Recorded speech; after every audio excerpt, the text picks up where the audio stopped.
You are looking at Julian's pronunciation guide, where we look at how to pronounce better some of the most mispronounced words in the world, like this other curious word. But how do you say what you're looking for today? We are looking at how to pronounce these name and more confusing names from science, medical terms too. Stay tuned to the channel to learn more different ways of pronouncing it. Theophylline, or some say it also as Theophylline, also Theophylline.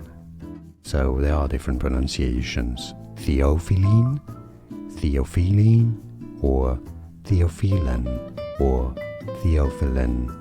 So it can be pronounced different ways. Here are more videos on how to pronounce more confusing words and names too many mispronounced. Like this video if you found it useful. I appreciate your support. I'll see you soon and thanks for watching.